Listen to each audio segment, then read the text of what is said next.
My name is Hopambui Ocheng. I'm 14 years old from Shadrach Malel Junior School. I am a poet, using poetry to send messages of hope, create awareness, and for entertainment. I do plant trees of hope to keep my poetry and awareness alive as a physical symbol with a target of 13,000 trees. I am a menstrual champion, advocating for the school-going girls, mostly the sport girls, to end period poverty, shame, and stigma during their sporting activities. And my presentation for today is about rising above you can't. Welcome.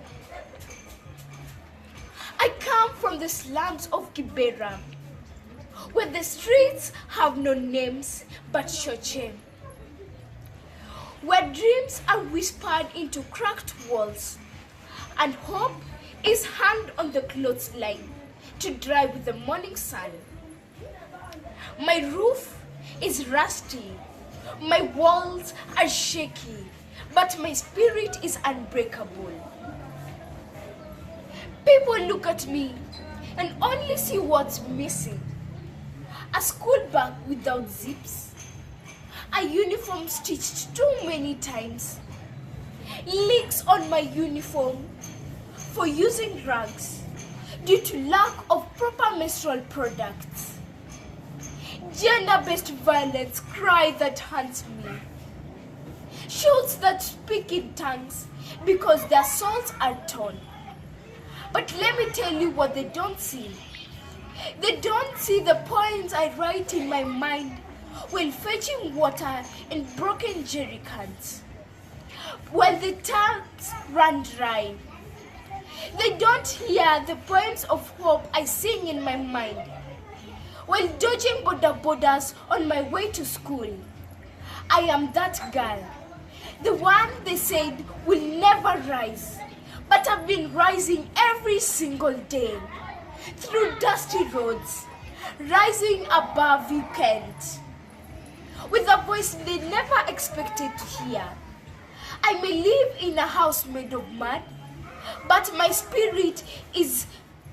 dream is solid, valid, shining, standing tall in the skies of my imagination.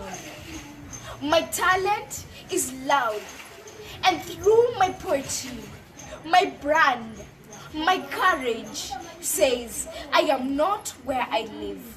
I am what I carry. I carry fire, future, and hope of stories of 1,000 girls like me who are ready to turn slums into stages, pain into power, dust into destiny. So don't look down on me. Look again, look closer, and from this narrow chochem, from this leaking roof, from this small world that tried to hold me in, I'm about to fly. And because I am a slum girl, I salute and appreciate those faces that smile back when they hear my name. Hashtag Hope the Slum Girl. Thank you. You know, it just keeps getting better. You know, as we're looking at world leaders coming together to make a difference, are they really listening to our voices? Are they listening to the voices of the youths?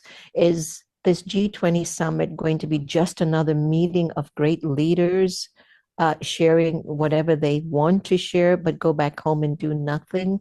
I don't think the Power of Women really want to achieve that. The reason why the Power of Women third annual digital conference is taking place and is participating in this G20 is that this time we want to see results, not just in the results of the people that are speaking on our platform, but we want to see results from the leaders out there.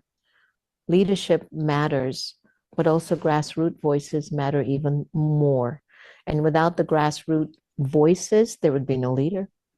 Who's going to really keep you there? So I think in these times, we want to pull the power that our youths and our young leaders contribute to our society. Today, Maya Penn is one leader to reckon with. Let me tell you, You know what it means to be a young woman who will refuse to waste her time in small talk. She is focused and conditioned to make a change, not just for the girls behind her, but even to inspire the women who were in front of her. Maya, thank you so much for joining us today. And I want to get right into it to be with you. How and when did your inner call to transcend your age requirement, to transcend your gender requirement, to really allow you to begin to speak your truth to power? When did it start and why did it begin? Well, thank you so much, Sister Jenna. This is such an honor. And honestly, this is one of the most beautiful intros that I've had. So I really appreciate that. Well, I mean, I'll jump in. So I am a multi-hyphenate. So I'm an award-winning founder, CEO, and entrepreneur, but I'm also an environmental activist and humanitarian. I'm an artist and filmmaker and three-time TED Talk speaker and author. And I started all of this work in 2008 at the age of 8 years old. I'm 25 now, which means that I've been doing this work for around 17-ish years. And by the time I'm 28, I'll have been doing all of this work in environmentalism, in social entrepreneurship for 2 decades. And a lot of people ask me that question of what it is that made me get started at such a young age. I have always been extremely passionate about making some sort of positive impact in the world, not only for people, but also for the planet, our ecosystems. And so I've always been extremely passionate about my connection with nature and with the natural world, environmental science, and really using all of my passions and abilities to make an impact in some way. So in 2008, that's when I started my own sustainable fashion company called Maya's Ideas. At that time, no one really had been speaking about the impacts of the fashion industry on our environment and our planet and on communities around the world. And so that's something that I really wanted to bring to light more, even to in spaces at the time that were very focused on eco-consciousness, on sustainability, and ESG. Fashion was often left out of the conversation. So because of that, I started my sustainable fashion company. And that sort of really snowballed by the age of 10. I was featured on Forbes magazine. I've been getting asked to speak not only in my local community, at schools and at conferences, but then ended up speaking around the world. I mentioned giving 3 TED Talks, speaking everywhere from the UK to Kenya. Um, I started writing books about my work as a young activist and entrepreneur that were then translated into Arabic and Chinese and being read in India and like around all across the world. And the thing that always really stood out to me is, as you just spoke to, the range of and the level of intergenerational collaboration and inspiration that has really come from my work. I speak a lot about not only my own kind of upbringing. I feel like I was kind of brought up understanding the importance of making an impact in our world and in our community. I grew up donating to food banks and homeless shelters, like collecting canned goods and clothing with my parents in our local community in Atlanta, Georgia. But then also being born and raised in Georgia in the US, that's the heart of the civil rights movement. And because of that, I've had the immense honor of not only meeting, but also learning from, being mentored, and being honored by those whose shoulders I stand on, like the late, great um, Evelyn Gibson Lowry and her husband, Reverend Joseph Lowry, John Lewis, and people who are carrying on those torches, such as Dr. Bernice King. So that's also something that informed a lot of my work as an environmentalist and an activist and a humanitarian. And so many people also don't realize much of the environmental movement and community was born out of the civil rights movement, at least in the US. And so a lot of that has also informed my work because I started at a time before there was like a very big Generation Z youth climate movement. So I really had to build my own blueprint in a lot of ways for how I would show up to make an impact. I want to go back to eight. And the reason why I want to do that is, do you remember what was stirring in your spirit that directed your energy into service? And the reason why I'm asking this question is for every 8-year-old out there that might be watching this and are wasting so much time on social media when they could be using their time to making the world better. What was going on in your mind at 8? What triggered that? Yeah, I mean, for me, really, I've always been a person who has had a very strong sense of justice and for speaking up for what's right.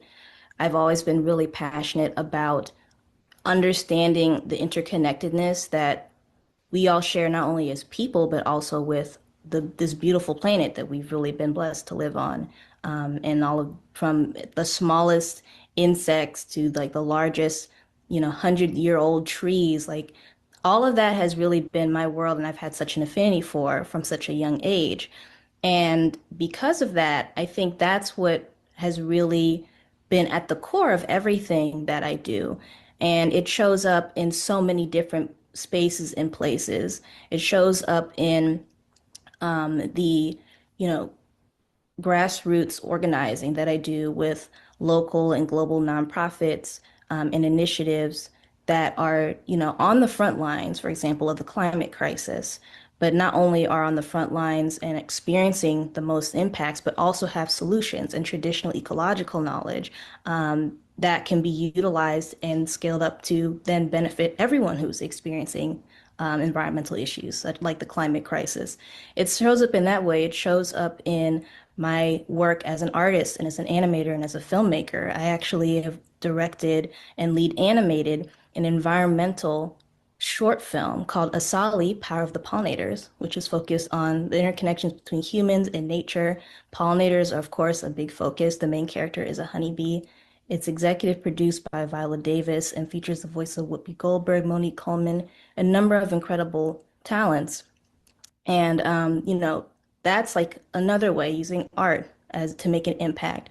And also even consulting with small startups or Fortune 500 companies, but any business who's actually willing to, as you said, make a tangible impact, not just say that they have me in the room, but are actually listening to what I have to say and my advisory, and kind of bringing those two halves together from both the living the and directly experiencing some of these environmental impacts, and also then bringing it to the industries, the extractive industries that need to reshape and make a difference, such as the fashion industry, among others.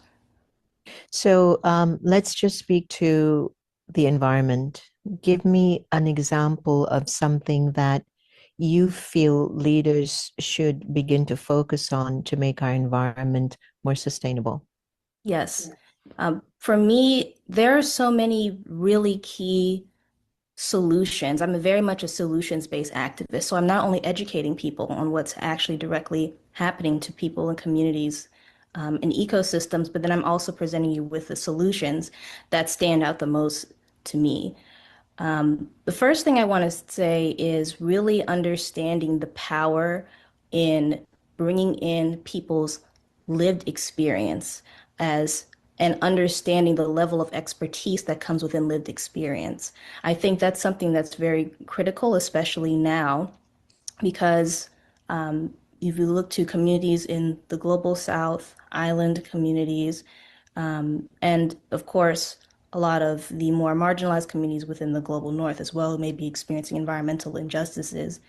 These are the people who actually understand firsthand what it is like to live through many of our biggest challenges that our leaders are now hopefully trying to solve. And I think it's so important to bring that into the forefront. When my mother actually was young, she was a survivor of Hurricane Hugo, and she has memory of going outside and the front of her neighbor's house. It looked like a dollhouse because the whole front had been completely taken off, and a tree jutting through their kitchen, and just kind of that experience of living through that. And now, due to issues such as the climate crisis, we're having an increase in intensity and frequency of environmental destruction, natural disasters. Now they're unnatural disasters at this point, right? Because of the way human-driven climate change is impacting people every day. So the first thing I would say is listen to people's lived experience. If you're breathing air, if you're drinking water, if you're standing on the earth and the soil, you know how that impacts you and your family and your community. And so that's one thing. The next thing is something that I personally really love is biomimicry, which is this scientific and design discipline that combines into basically utilizing nature as our teacher and understanding the intelligence of the natural world in order for human beings to design things much better and more efficiently. This is something that I've been asked to, teach and give introductions on because it's personally one of my favorite solutions, and that can be applied to a number of different industries. A great well-known example are the Shinkansen bullet trains, which were redesigned by Eiji Nakatsu to then the front of the trains mimic kingfisher birds' beaks because they're so skilled at diving in the water and leaving very little splash. And because at the time these trains were creating these sonic booms that were disrupting local communities and wildlife, they redesigned the trains. And he, because he was a bird watcher, incorporated something that seems very slow and to many people maybe pointless, right? Which I hate that. That's what social media and this fast-paced society has kind of really done. But something as simple and powerful as bird watching translated into a solution for a whole industry. So I think that's just learning from nature to I find. love that. Yeah, yeah. And I'll tell you why I love it, Maya. Last year, I presented a fashion show for the African Olympians for the Paris Olympics 2024. Wow. Now, it's like watching a bird, but seeing how I can translate that into something that makes the world a better place. So I'm with the producers of the fashion show in New York, and I'm going, ah, people see fashion all the time. It got to be something different. Why don't you do a fashion show that illuminates the light in people? Look at all the various faiths and religions and look at their garbs. It is supposed to remind you of your own inner light. So that was transcended into something that could be of service, that could have helped people. And it seems as if you've grabbed onto everything that you see in life is an opportunity for a solution. The question is, where do I put it? Is that true to say? Yes, and I love that example that you just shared. And absolutely, I would definitely agree with you that I'm really someone who's focused on, seeing where there is a gap, a need, a underserved issue or cause, and really bringing that to light. And I'm also very passionate about not siloing. And that's another thing to kind of add to your initial question is I think a big problem, even within the philanthropic space or activist communities or entrepreneurial spaces, it could be anywhere. I think we tend to silo ourselves into our various disciplines, industries, and kind of stay in our own corners instead of collaborating together and understanding where there's an overlap of resources, of ideas, of passion, how we can come together to solve some of our biggest problems. So that's something too that I think is really critical is looking beyond industry disciplines, cultures, backgrounds, gender, etc., and just understanding that there are a lot of unique ways that we can combine powers. So that's something that I'm also really excited about and always incorporate into my work as well. I love that because that's what the leaders I feel should hear. I want you to tighten up what you've just said because I think it was so powerful. If you were at the G20 summit in front of all the leaders of the world, tell them that message again in sync for me where they could hear you. Mm. Well, my message would be to listen to the people, honor their lived experience, and move by it. Collaborate with each other, transcend disciplines, cultures, and all of these other preconceived ideas that make us silo ourselves into our own corners. and really take it seriously, especially the climate crisis, because environment is all we have as people. No matter what cause we care about, no matter what our job is, no matter what our hopes and dreams are, nothing can exist on a planet that is damaged. And so that is the umbrella for everything that we care about as human beings. I love that. That's beautiful. You know what, Maya? Thank you so much. In Indian culture, in Hindi, Maya means an illusion. Yes. You are no illusion. You are the real deal. I got to find another nickname for you. But hey, I want you to keep doing what you're doing and keep making the world just a better place. One of the things that I love everyone that's watching about Maya, she's not wasting her time. I remembered many years ago, one of my elder yogi sisters, Daddy Janki, she used to say, use your time in a worthwhile way. Yeah. And that's what Maya Penn is doing. And I'm inviting all of you out there too, to begin to use your time in a worthwhile way, because there is so much more you can accomplish and do if you listen to your heart within and you look at the global situation and then feel I can make a difference. Not because I want to show the world I can make a difference. No, I can make a difference. I see a paper on the floor. Let me pick it up. I've just made a difference. The space has just become cleaner. You don't have to make monumental changes to make the world a better place.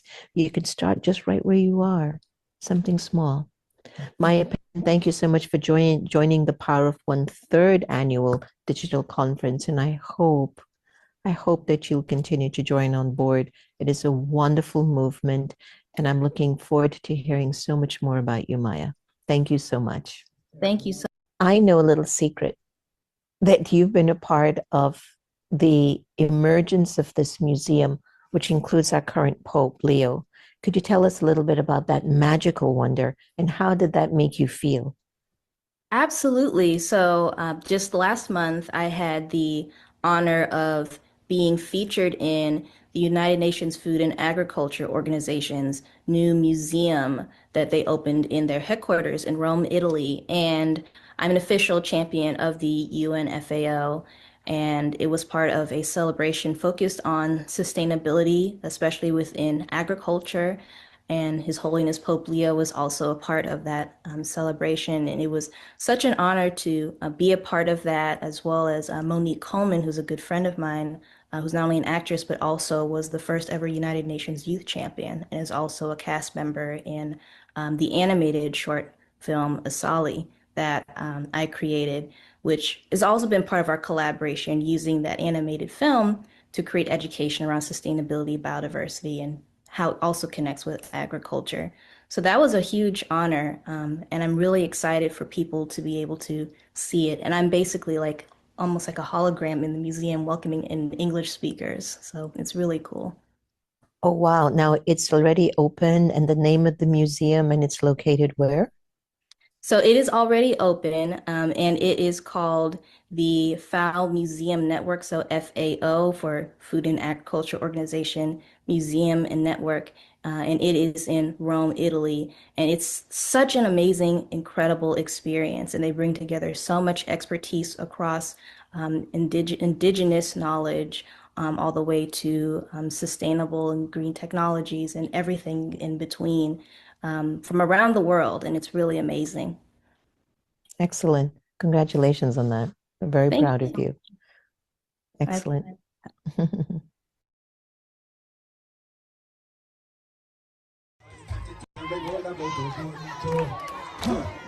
When you realize you are, come on.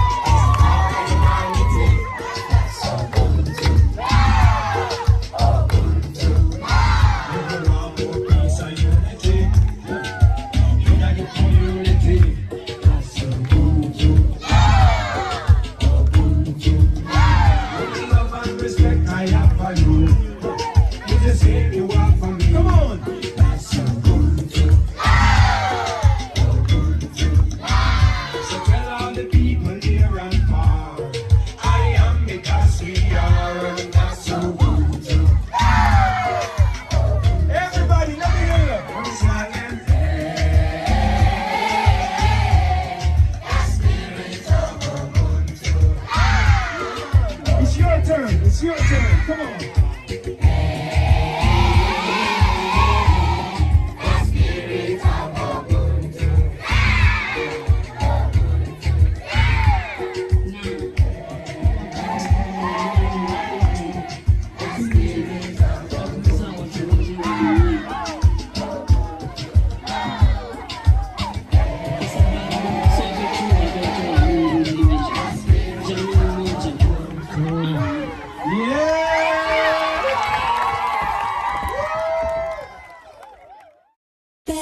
to life, back to reality. We there from the old school. We are still trying to catch up.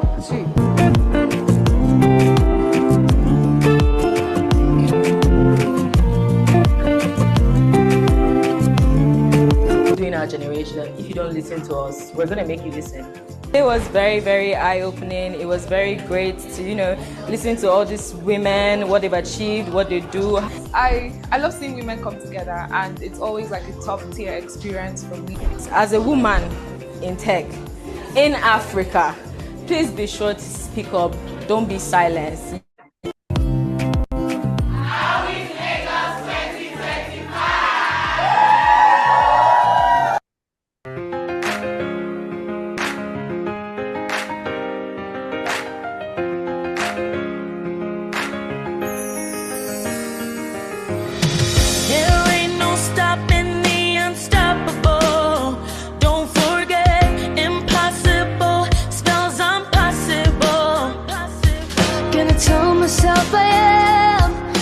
Tell myself I can't do anything. I'm turning history into her story here tonight. Oh, if we only got one life, we gotta live it right. We're the mothers and daughters, sisters and queens. If we lift up each other, we can achieve anything. We're the ones who are gonna make the change. We're the ones who are gonna flip the page. Spread love like rings in the water.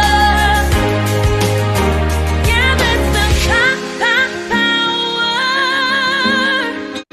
power of a woman. We'll raise our voices until we are heard. We won't stop. Turn up the volume till we change the world. We didn't come this far to not reach the stars. So let's begin by turning history into her story. It's enough. Oh, if we only got one life, we gotta live it right now. We're the mothers and daughters, sisters and queens. If we lift up each other, we can achieve anything. We're the ones who are gonna make a change. We're the ones who are gonna flip the page. Spread love like rings in the water. Yeah, that's the power of women. We got the power. We got the power. We got the power. We got the power. We got the power. Oh, tonight we're gonna ride. Our names across the sky, so them know the power of woman.